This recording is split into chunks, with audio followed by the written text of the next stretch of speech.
Good morning all. Thank you organizer for giving me this opportunity to present our work here.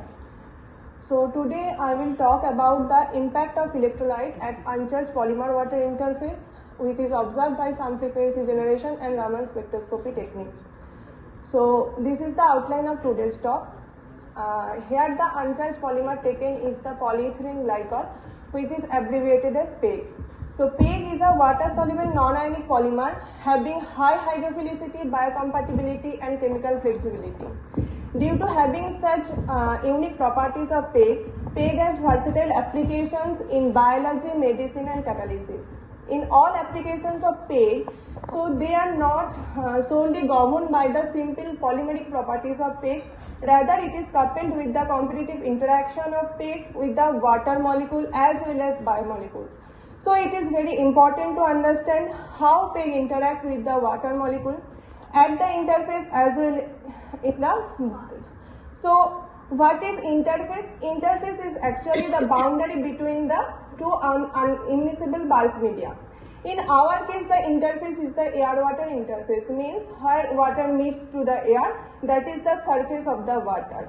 So how the PEG molecule interacts with the interfacial water, this can be probed using the some frequency generation technique, and the water molecule which are in the close vicinity of the PEG in the bulk, this can be probed using the hydration cell spectroscopy, which is actually the Raman spectroscopy coupled with analytical approach.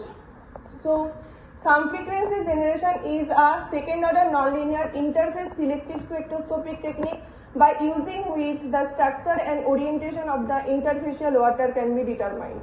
Now what is the orientation? Actually the unique property of interfacial water is that it has preferred orientation, that is the hydrogen can be pointed towards the bulk side, means these hydrogens is actually free to form hydrogen bonding with other water molecule, and this is known as the hydrogen bonded OH.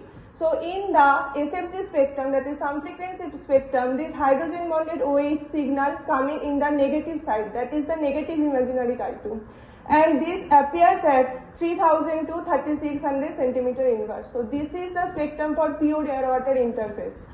And another point is that the water molecule, the OH can be pointed towards the air side. So these H cannot participate further hydrogen bonding interaction. So this is actually the high energy OH. So this this OH is known as the dangling OH or free OH. So this is coming after 3600 centimeter inverse. So the sign of the imaginary Chi2 is positive for the dangling OH. So this sign convention we will use further to interpret our result. So in the all applications of PEG, the efficacy of PEG is highly dependent on the molar mass of the PEG. We can vary the N by for changing the molar mass of the PEG. So we have studied a series of PEG solution. Here for time constant I will show only for the lowest one, that is PEG 200, that is PEG having molar mass 200, and PEG 4000, that is PEG having molar mass 4000. So this is the these two are the SFG spectra when PEG are present at the interface. So left one is for the PEG 200 and right one is for the PEG 4000. So for PEG 200 we can see the in the waist range region the imaginary Chi2 spectrum is actually similar to that of the air water interface. So PEG 200 has no or negligible effect on the interfacial water.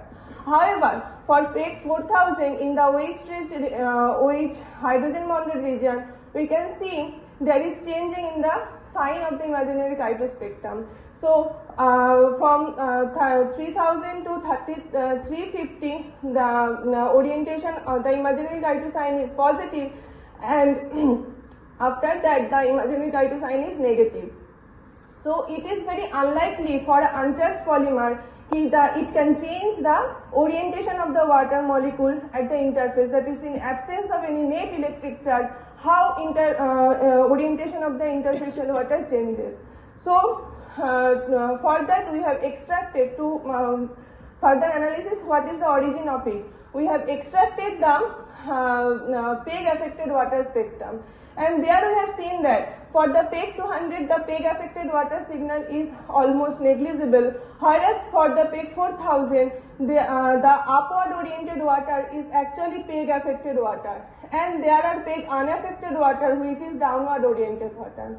So this is the hydrogen bonded region story. Now what is happening in the dangling wedge region? In the dangling wedge region, this is for PEG 4000, we have seen that the dangling wedge is actually shifted to the red region, whereas for the PEG 200, no such shifting is observed. So this all result actually signifies that for the PEG 4000, due to having higher molar mass and higher hydrophobicity, it is more towards the air side, and there is ether oxygen hydrogen bonding with the PEG ether oxygen and the hydrogen of the water molecule. So this actually the origin of the hydrogen up oriented water for PEG 4000. And this is known as the asymmetric or partial hydration. But in case of PEG 200, where as its size is smaller than that of the PEG 200, this is actually in the subsurface level. So that's why for the PEG 200, it is in the full hydrated state in the interface 2. So for the full hydration, we cannot detect the PEG affected water in the interface. And in the dangling wedge region, the dangling wedge which are free when there is no PEG 1000, this is actually now interacting. That's why the dangling wedge shifted towards the red region. Now what happened if we introduce the electrolyte?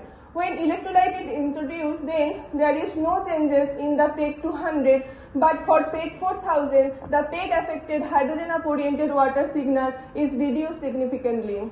In the bulk study, we have seen that this actually signifies the ether oxygen hydrogen